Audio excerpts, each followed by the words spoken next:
السلام علیکم ورحمۃ اللہ وبرکاتہ۔ اعوذ باللہ من الشیطان الرجیم، بسم اللہ الرحمن الرحیم۔ اولئک لم یکونوا معجزین فی الارض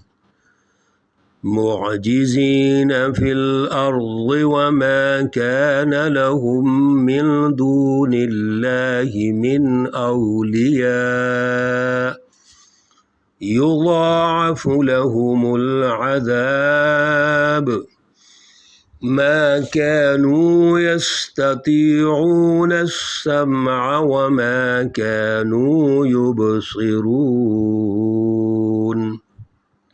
صدق اللہ العلی العظیم۔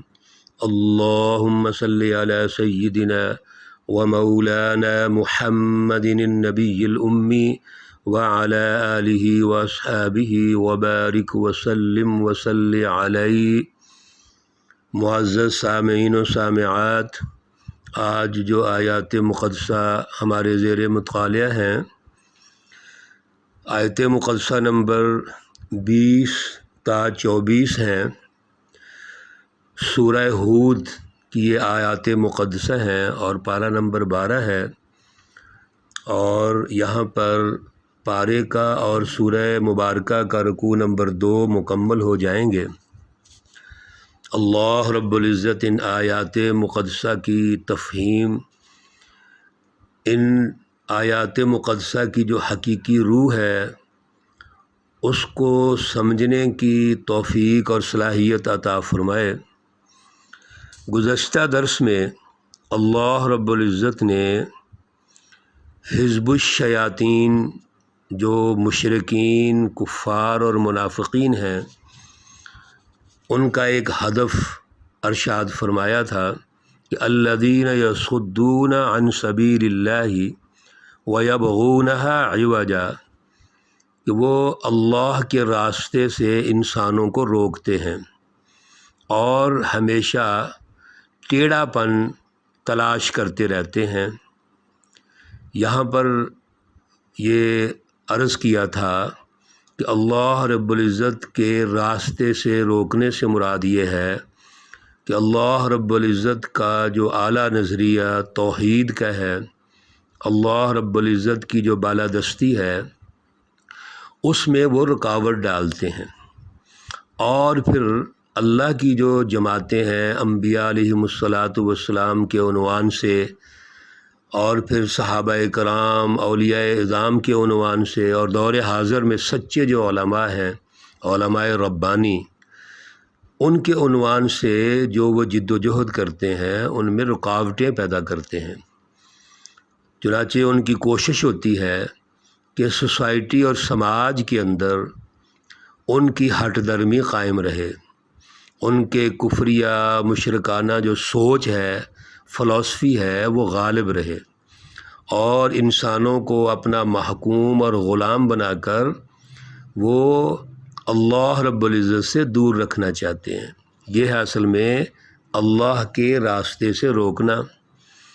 چنانچہ اللہ رب العزت نے آج آیت مقدسہ نمبر 20 میں اسی حزب الشیطان، کفار اور مشرکین کے بارے میں ارشاد فرما دیا کہ جو اللہ کے راستے سے روکتے ہیں، یہ سن لیں، اولئک لم یکونوا معجزین فی الارض، یہ لوگ اللہ رب العزت کے راستے میں جو رکاوٹ بنے ہوئے ہیں، جب اللہ رب العزت ان کو سمجھانے کے بعد، انبیاء علیہم الصلاۃ والسلام کی دعوت کے بعد، اور اسی طرح جو سچی جماعتیں ہیں ان کی دعوت کے بعد، جب یہ باز نہیں آتے تو یہ بات سمجھ لیں کہ یہ دنیا کے اندر بھی ان کی گرفت ہوگی۔ یہ اپنے اس رویے سے اللہ رب العزت وقتی طور پہ جو ڈھیل دیتے ہیں، تو اس بات کو سمجھ لینا چاہیے کہ ایک وقت میں ان کی گرفت ہو جائے گی۔ وما كان لهم من دون اللہ من اولیاء، اور اللہ رب العزت جب اپنی گرفت حاصل کرتے ہیں ان بطش ربک لشدید، تو پھر اللہ رب العزت سے کوئی بھی چھڑا نہیں سکتا۔ اللہ رب العزت جب عذاب الہی آتا ہے، اللہ کا عذاب آتا ہے، تو وہ پھر بڑا سخت ہوتا ہے۔ یضاعف لہم العذاب، اور ان کو جو عذاب ہے وہ بھی دگنا دیا جائے گا۔ وجہ کیا ہے؟ وجہ یہ ہے، ایک تو اللہ رب العزت کی جو سچی جماعتیں ہیں ان کی دعوت کو قبول نہیں کیا، پھر اللہ رب العزت کو سمجھنے کی کوشش نہیں کی، اور پھر اس سے آگے بڑھ کر انسانوں کو اللہ کے راستے سے روکتے ہیں، رکاوٹیں پیدا کرتے ہیں۔ تو یہ ان کا جو ڈبل کردار ہے، خود بھی اپنے شرک اور کفر پر قائم ہے، نفاق پر قائم ہے، اور پھر اس کفر اور شرک کی دعوت دیتے ہیں، باقاعدہ حزب اللہ کا مقابلہ کرتے ہیں۔ تو چونکہ ان کا کردار ڈبل ہے، جرم ڈبل ہے، اس لیے ان کو عذاب بھی ڈبل دیا جائے گا۔ ما كانوا يستطيعون السمع وما كانوا يبصرون، اللہ رب العزت نے حزب الشیطان کا جو مائنڈ سیٹ ہوتا ہے، ان کی جو سوچ ہوتی ہے، اس کو ارشاد فرمایا کہ یہ سننے اور دیکھنے کی طاقت ہی نہیں رکھتے۔ مطلب کیا ہے؟ کوشش ہی نہیں کرتے۔ اولئک الذین خسروا انفسهم وضل عنہم ما كانوا یفترون، یہ وہی لوگ ہیں جو اپنی جانوں کو نقصان کر بیٹھے ہیں، گھاٹے میں وہ چلے گئے ہیں۔ لا جرم انہم فی الآخرۃ هم الاخسرون، کوئی ایسا شک نہیں ہے کہ آخرت میں بھی یہ نقصان میں ہوں گے، دنیا میں بھی نقصان میں ہوں گے، آخرت میں بھی نقصان میں ہوں گے۔ ان الذین آمنوا وعملوا الصالحات، آیت نمبر 23 میں اللہ رب العزت نے بہت اہم رہنمائی ارشاد فرمائی کہ ایک تو وہ لوگ تھے، وہ طبقہ اور گروہ ہے جو حزب الشیطان کا ہے، جو اللہ کے راستے سے روکتا ہے، اور اس کے مقابلے میں ایک وہ طبقہ ہے اور گروہ ہے جو حزب اللہ کا ہے۔ ان الذین آمنوا وعملوا الصالحات، جن کا ایمان اعلیٰ ہے، نظریہ اعلیٰ ہے، ان کی فلسفی توحید پر مبنی ہے، انسانی حقوق پر مبنی ہے، تو وہ عامل الصالحات، اور ان کا عمل و کردار پھر اس ایمان کے مطابق ہے، محض ایمان اور دعویٰ نہیں ہے، بلکہ اس ایمان کے مطابق، اس اعلیٰ نظریے کے مطابق ان کا عمل و کردار بھی ہے۔ وَأَخْبَتُوا إِلَىٰ رَبِّهِمْ، اور وہ ہر وقت اپنے اللہ کے سامنے عاجزی کے ساتھ جھک کر اللہ سے رہنمائی لیتے ہیں۔ کسی جگہ غلطی بھی کر بیٹھے، کسی جگہ کسی وجہ سے کوئی رکاوٹ پیدا ہو جائے تو فوراً اللہ کی طرف رجوع کرتے ہیں، اللہ سے توبہ کرتے ہیں، استغفار کرتے ہیں، معافی طلب کرتے ہیں۔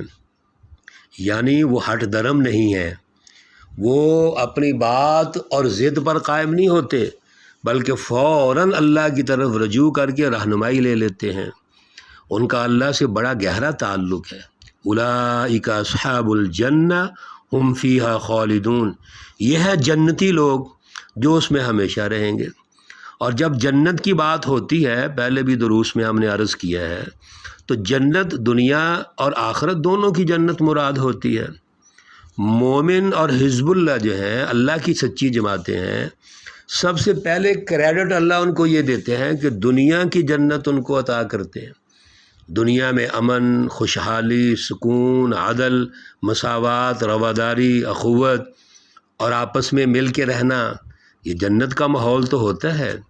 اجتماعیت سے رہنا، ایک دوسرے کے احساس سے رہنا، یہی جنت ہے۔ اور پھر یہی جماعت، یہی معاشرے میں ترقی کرنے والے لوگ جب دنیا سے جاتے ہیں تو ان کو اللہ آخرت کی جنت بھی عطا فرماتے ہیں۔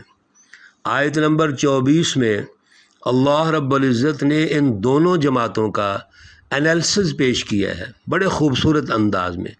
مثل الفریقین کالاعمی والاصم، یہ جو دونوں جماعتیں ہیں جن کا اوپر ذکر ہوا ہے، ان دونوں جماعتوں کو آپ اس طرح سمجھیے ایک ایسے ہیں جیسے اندھے ہیں اور بہرے ہیں، اور دوسری جماعت ایسے ہے جیسے وہ دیکھتی ہے اور سنتی ہے۔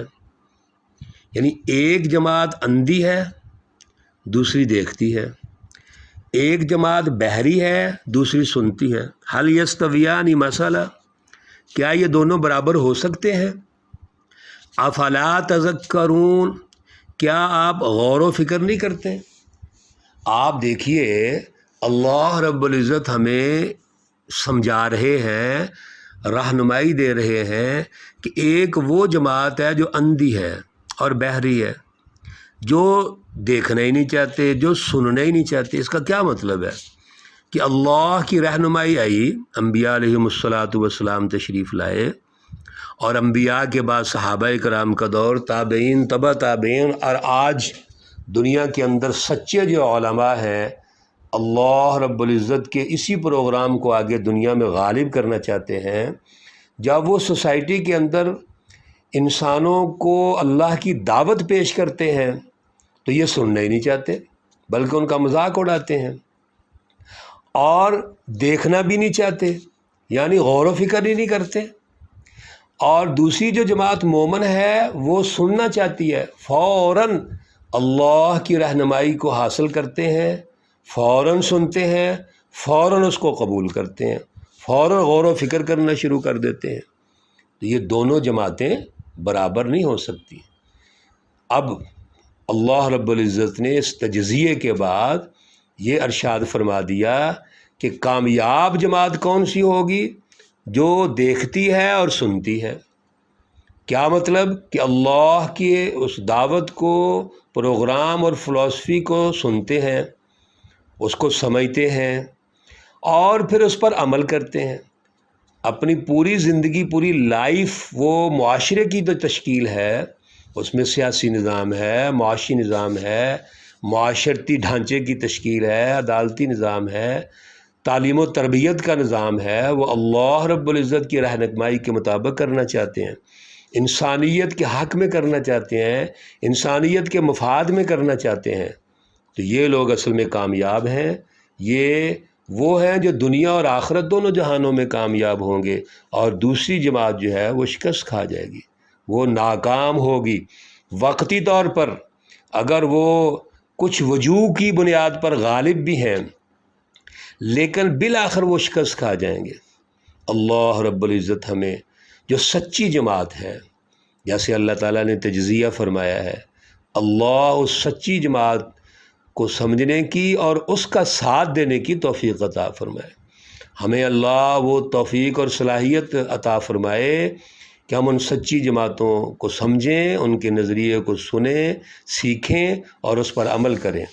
اللہ رب العزت تمام مرحومین و مرحومات کو جنت الفردوس میں اعلیٰ مقام عطا فرمائے، ان کی آخرت میں آسانیاں پیدا فرمائے، صغیر کبیر گناہ معاف فرمائے، رمضان المبارک کی جو برکات ہیں وہ اللہ تعالیٰ ان کو عطا فرمائے۔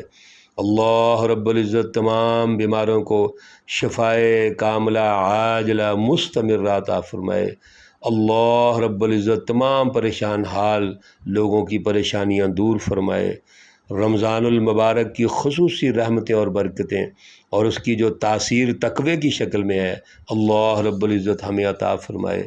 ربنا تقبل منا انك انت السميع العليم وتب علينا انك انت التواب الرحيم وصلى الله تعالى على النبي الأمي محمد وعلى آله وأصحابه أجمعين برحمتك يا أرحم الراحمين۔ السلام علیکم ورحمۃ اللہ وبرکاتہ۔